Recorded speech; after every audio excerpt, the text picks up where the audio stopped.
La carretera serpenteaba entre la bruma densa de la cordillera de Talamanca, donde el cielo parecía estar más cerca de la tierra y los árboles susurraban en lenguas olvidadas. Martín y Valeria habían llegado tras seguir un rastro de historias contadas en voz baja, relatos de luces errantes en las montañas, de figuras translúcidas flotando entre los árboles, y de un antiguo pueblo indígena que había desaparecido tras seguir las luces. El clima era húmedo y cargado, como si la selva estuviera respirando. El pueblo más cercano, San Evaristo del Silencio, tenía apenas 20 casas, una iglesia oxidada y una plaza donde nadie salía después del atardecer. Allí fue donde escucharon por primera vez el nombre que los marcó, Inés Cuéllar. Si van a meterse con eso, les dijo un joven con mirada inquieta, hablen con Inés. Vive en lo alto. Ella les dirá si deben seguir. Caminaron durante horas por una vereda que parecía tragarse a los visitantes. Entre helechos gigantes y lianas vivas, la cabaña de Inés surgió como una aparición. Estaba hecha de madera negra y piedras volcánicas, rodeada de figuras talladas y pequeños altares de huesos, velas y copal.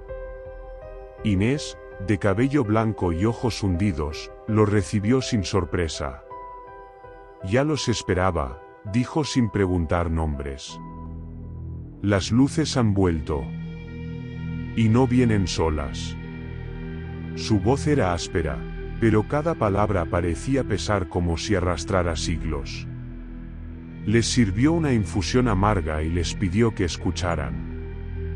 El fuego en el centro de su choza crepitaba, y las sombras en las paredes parecían moverse con voluntad propia. Ustedes vienen buscando la verdad. Pero la verdad no siempre quiere ser encontrada. Las luces que verán esta noche, no son estrellas caídas ni espíritus. Son puertas abiertas. Algunos las siguen y no regresan. Otros, regresan distintos. Martín, escéptico pero intrigado, preguntó, ¿qué son realmente? Inés lo miró fijo. Son memorias vivas del mundo antes del hombre. Y están buscando compañía. Antes de partir hacia la montaña, les hizo prometer una cosa, no hablar durante el ascenso. El silencio era protección, y el menor sonido podía llamar la atención de los que no deben despertar. Al salir, mientras la noche caía sobre la cordillera, Valeria sintió un leve temblor en el suelo. Como si algo, en lo profundo de la tierra, se estuviera preparando para escuchar. La luna no había salido aún, y la oscuridad envolvía la cordillera como un velo ancestral. Inés Cuéllar, vestida con una capa tejida con símbolos geométricos, caminaba al frente. Detrás, Martín y Valeria la seguían sin decir palabra, como les había advertido. Solo se oía el crujido de las hojas bajo los pies, el eco lejano de algún ave nocturna, y de tanto en tanto, un silbido muy bajo, que no parecía venir de ninguna criatura conocida. El sendero, húmedo y resbaloso, se adentraba en la espina dorsal de la cordillera. A su alrededor, la vegetación era tan densa que parecía cerrarse detrás de ellos como una trampa. Valeria notó que el aire estaba más frío de lo normal, y que el aliento de Martín dejaba una estela visible, como si estuvieran subiendo a gran altura. Pero el GPS mostraba algo extraño, seguían al mismo nivel. Más adelante, Inés levantó la mano en señal de alto. Frente a ellos, entre los árboles, una luz flotante apareció con suavidad. Era del tamaño de una cabeza humana, blanca al principio, pero luego se volvió verde, luego azul, luego roja. No emitía calor ni hacía ruido, pero su presencia era magnética. Martín sintió que algo dentro de él quería acercarse, como si la luz le hablara sin palabras. Cuando dio un paso hacia ella, Inés giró lentamente la cabeza. No dijo nada, pero su mirada bastó para inmovilizarlo. Más luces comenzaron a aparecer a lo largo del bosque, flotando a distintas alturas, formando un patrón que se repetía. Era como si los rodearan con un lenguaje antiguo. Valeria grababa en silencio con la cámara térmica, pero la pantalla mostraba solo negrura absoluta. Ningún calor, ninguna figura. Nada. Un ruido sutil quebró la quietud, como el roce de ramas, pero también como un cuerpo arrastrándose. Entonces ocurrió. Desde detrás de un tronco, una figura emergió. No caminaba. No volaba. Se deslizaba como si flotara, sin emitir sonido alguno. No tenía rasgos definidos, solo una silueta humanoide compuesta de sombra y niebla. No parecía notarlos, hasta que giró su cabeza en dirección a Martín, como si pudiera verlo aunque él estuviera inmóvil y callado. Martín sintió como su estómago se contraía. En su mente, una voz, que no era una voz, murmuró una palabra que no comprendió, pero que lo llenó de terror, inhalado. Inés sacó un pequeño cuenco de cerámica con brasas encendidas y lo agitó. El humo perfumado salió disparado, y las luces comenzaron a alejarse. La figura desapareció sin dejar rastro. Siguieron caminando sin hablar, y aunque no se cruzaron con más luces, el silencio ya no era protector, sino una forma de encierro. Valeria sentía que algo caminaba al lado de ella, sin cuerpo, sin forma, pero con intención. Cuando llegaron al claro donde pasaría el resto del ritual, Inés les dijo con voz grave, «Ya los vieron. Y ahora querrán que ustedes también los vean, por dentro». La noche era total. El claro al que habían llegado estaba rodeado por árboles que parecían más antiguos que el tiempo mismo, retorcidos como si intentaran escapar del cielo. Inés colocó el cuenco en el centro y esparció ceniza en círculos, murmurando palabras en bribri, una lengua ancestral que Valeria apenas logró grabar. Martín, aún con el corazón acelerado, intentaba racionalizar todo, luces, figuras, palabras en su cabeza.